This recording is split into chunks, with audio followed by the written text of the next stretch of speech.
Jama'a masu kallon mu barkamu da wannan lokaci, barkamu da saduwa a cikin wannan shiri na ra'ayinka siyasarka. Shiri ne zai dinga tattaunawa da 'yan siyasa, masana da kuma ƙwararrun 'yan jarida da suke gudanar da shirye-shiryen siyasa a kafafen yaɗa labarai daban-daban. A yau din nan mun samu bakuncin dattijo kuma sananne akan harkar shirye-shiryen siyasa a kafafen yaɗa labarai, Alhaji Muhammad Sulaiman Gama. Don ka daɗe barka da zuwa wannan fili. Amma assalamu alaikum. To da farko tun da shirin namu za mu ce yanzu ne muke buɗe labulansa ko kuma in ce sabo ne, za mu so mu fara da takaitaccen tarihin Alhaji Sulaiman Muhammad Gama. Kasance mutane da yawa suna jin muryarka amma ba su taɓa ganin ka fuska da fuska ba ko ido da ido. Za mu so mu ji wane ne Muhammad Sulaiman Gama a takaice. Ni kamar da aka sani an haife ni a Gama a karamar hukumar Nasarawa shekara ta 1961, kaga yau na da shekara 59 kenan. Na yi firamare a Gama Tudu, mu muka fara buɗe ta, mu ne ɗaliban farko, mu kuma mu ne muka fara shiga tsakanin shekara ta 1970 zuwa da 76-77. Muka zo Gwale Secondary School, daga nan mun fara aiki. Bayan muna aiki kuma aka koma makaranta. Da farko mun yi courses irin na FRCN irin na Lagos da wanda ake a Jos, sannan kuma muka koma BUK muka professional diploma. Da haka dai muka yi ta dagawa. Na fara aiki a Radio Kano shekara ta 1981. muna nan a shekara ta 1993 na fita zuwa kasashen turai inda na aiki da Deutsche Welle. Ban dawo kasan nan ba sai shekara ta 2000. To bayan da muka dawo, canjin yanayi ne da ake aiki da mu'amala, sai mai zamanto mu zauna a ƙarshen gwamnati mu ci gaba da aiki kuma sai ga gare mu. Sai muka ga mun zauna a ƙasar da kana labarai ba mai cewa don mai kai kaza, ba mai cewa don mai kasa kaza, ko saba kai mutum ka saba mutum sai dai kai ka kotu, amma a gidan rediyon ba za a yi maka magana ba za a yi faɗa ba. Wato ba musulman da game da nufin cewa a kafafen yaɗa labarai irin na turai babu abin da ake cewa censorship ko kuma censorship. Ai kai da kanka ke tace kanka, ko na gaba da kai ya ce maka kada kai kaza kada sa kaza. Yawa in ka ja rigima dai gidan rediyo ya faɗa rigima to kawo kanka. Saboda haka ba har muka gama zaman Germany, duk material da muke amfani da shi mu yaɗa labarai da interviews da muke yi, mu bugo waya Afirka mai hira, mu yi recording, mu live. Ba mu taba jin wani program da za mu ce ko ya taba ko diplomacy ko ya taba foreign interest na kasar da za a ce don me muka saba. A sharaɗi kawai shine kai da kanka ka san me za ka sa. Tunda an baka horo ka san dokokin aiki. Kwakwalwa gaskiya tana buɗewa. Ko ma'aikatan gwamnati da kake gani a yanzu ka tare da mutum shekara da shekaru kwakwalwarsa tana rufe. Wannan takura ta biran kama ya san me zai ka iya rubuta, ya san me ba za ka iya rubuta ba, to na abin yana kashe kwakwalwar mutane. Da na dawo kusan aikin gwamnatin ko sai gagara, sai na gaba zan iya ba. Na yi nisa sosai tun da kaga aikin gwamnati ka kai matakin albashi na 12, kaga kuma ba ka iya ci gaba ba a lokacin. Ai kaga an kure. Baya da tax ina a lokacin bai yi marigayi inu saka cakko bai yi ba, in haƙura da ce wallahi na zo makurar ba zan iya ci gaba da aiki ba. A lokacin na ajiye muka tafi kuma muka shiga wajen rayuwa. To a wannan gabar za a ce Muhammad Sulaiman Gama ya shahara akan abin da ya shafi harkokin shirye-shirye na siyasa. To a Germany din ma da kuma a Najeriya kafin ka tafi daman kana yin waɗannan shirye-shirye ko kuma sai bayan dawowarka? A lokacin da muke nan akwai wani shiri da muka yi a gidan rediyon Kano ana cewa mu leƙa mu gano. To shi program ne wanda ba siyasa ce zalla ba, akwai kuma labarai a ciki. To ya dai ba mu dama mun goge da Allah da mutane da harkar interview da sauransu, amma kar ka manta akwai tarnaki na me za ka faɗa tunda a gargashin gwamnati kuke a lokacin.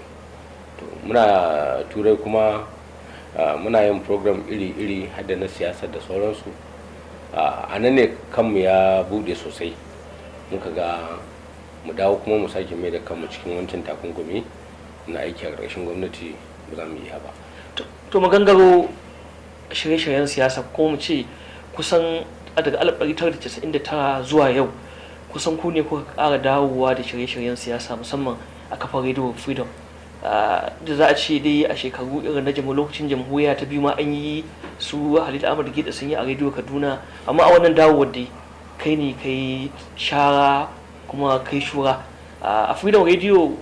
Kai ne ka fito da shirin ko kuma shirin fitowa da aka da shi aka ce Muhammad Sulaiman Gama ga shiri mun fito da shi mai suna kaza fara ji kai gabatar da shi? To abin da nake son ƙara sanar da kai shine cewa freedom radio mu 4 ta fuskar ma'aikata, ma'ana manajojin gidan mu 3 mu ne na farko, mu muka kafa gidan, mu muka ɗauki ma'aikata domin shine gidan radio mai zaman kansa na farko. Marigayi Umar Dutse shi wanda suka kafa gidan radio suka fara tuntuba, ya ce to zai nemi abokansa su yi shawara. Ya nemo marigayi Umar Sa'idu Turun Wada, sai suka kwaso kuma sai suka biyo suka same ni a ofis dina, suka zo muka zauna wata talata ba zan manta ba. Gashi Umar yake gaya mana in mun yadda to zai amsa waɗancan mutane cewar za mu karbi gidan, amma shi yana jin tsoron harka da private kare bar gwamnati kuma a zo a sami tangarda. In ji wani Umar a ciki? Umar Bulgaye na farko, Umar Dutse ya zama manajin gidan na farko.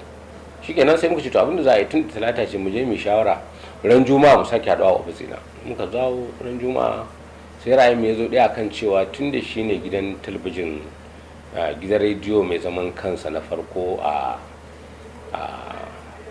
arewa, to bai kamata mu ce ba za mu yi ba, amma mu je mu zauna da masu shi mu sa musu sharadi.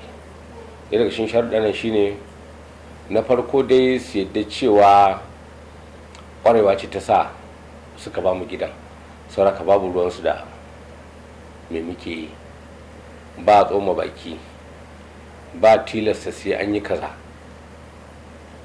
kuma wani ikon Allah sun kiyaye a lokacin.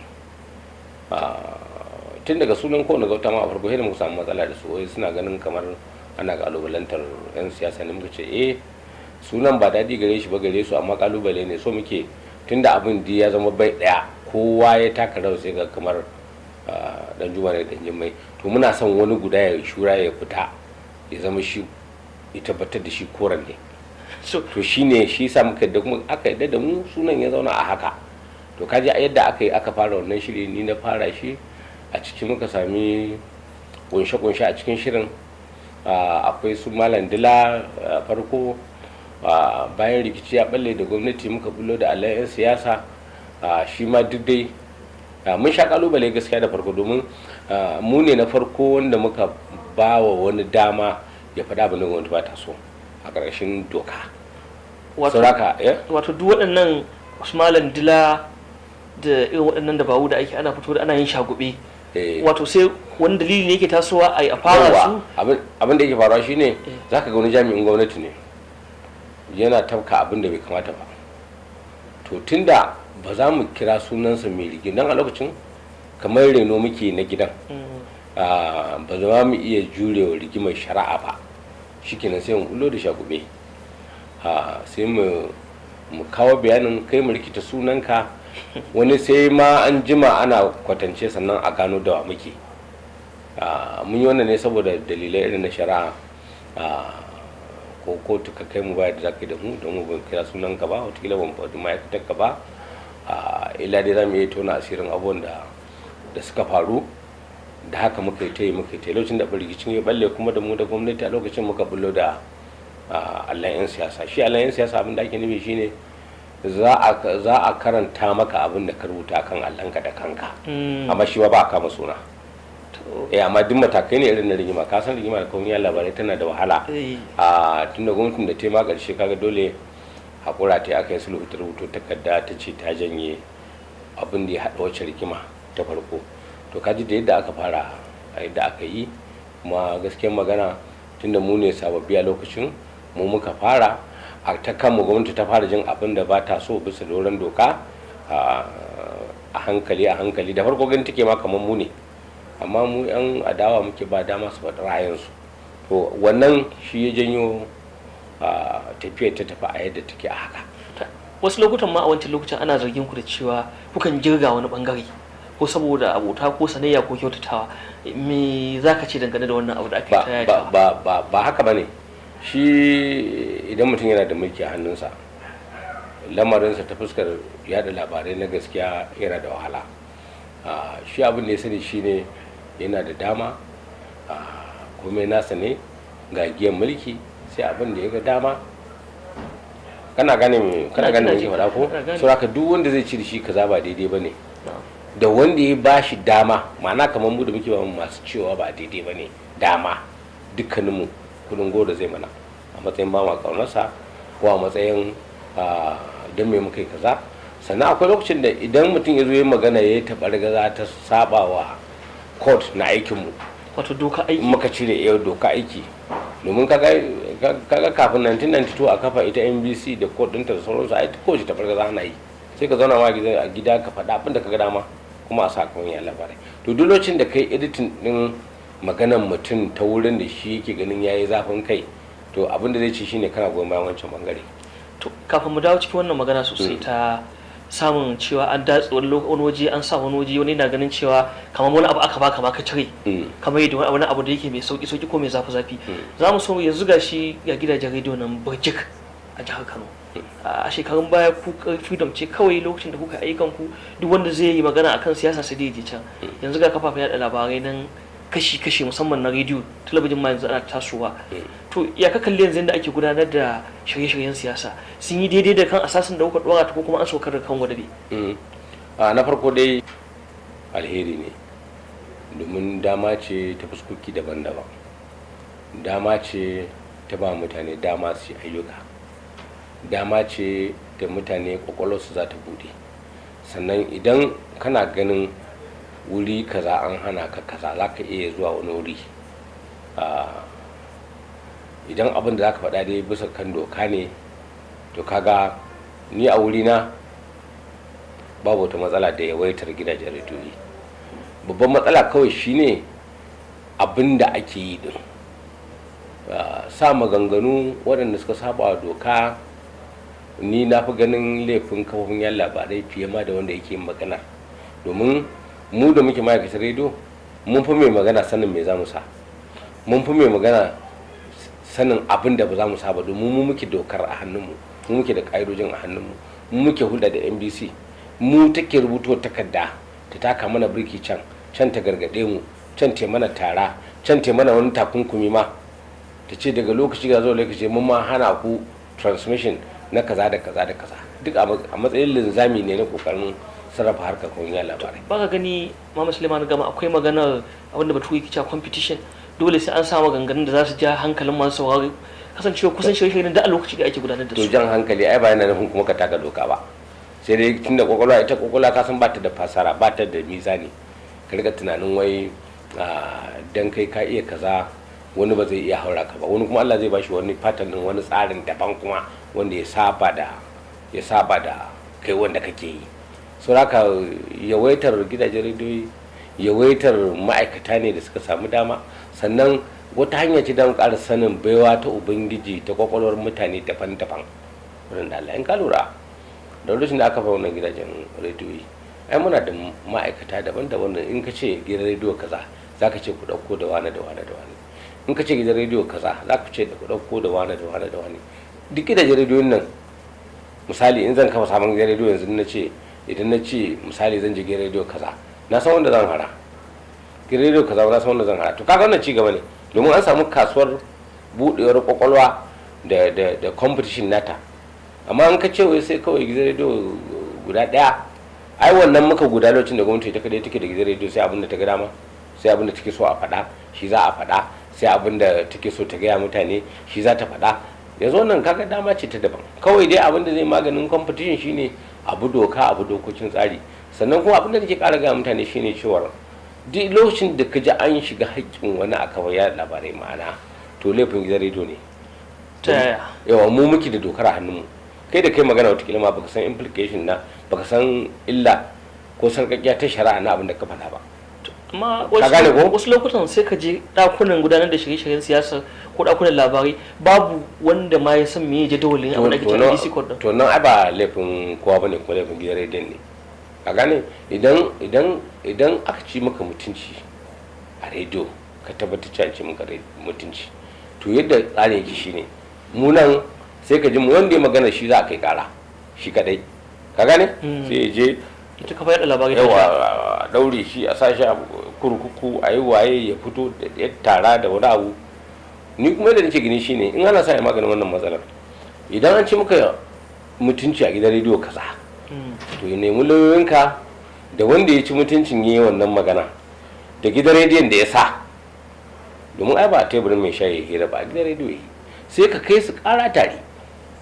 Idan aka gama shari'a ko ta tabbatar cewa an ci maka mutunci, tara ba iya wanda ya magana za ta tsaya ba, har gidan rediyon da ya sa, ka gane kun karbi 30,000 ko 50,000 a kan hirar mutumin da ta ci mutuncin wani saboda kawai burin siyasa ya tafasa masa kwakwalwa ya janyo muku taron miliyan 2. Wanda ya sa wannan abin shi ma a dokar aiki in ka ballo wa gidan rediyon ka ruwa aka yi shari'a aka tabbatar da gidan rediyon bai kyauta ba, kai ma ka tafi kenan. Kaga ana yin ɗaya ba za a yi na biyu ba, in aka yi na biyu ba za a yi na uku ba, da sun wannan matsalolin ma maganin su.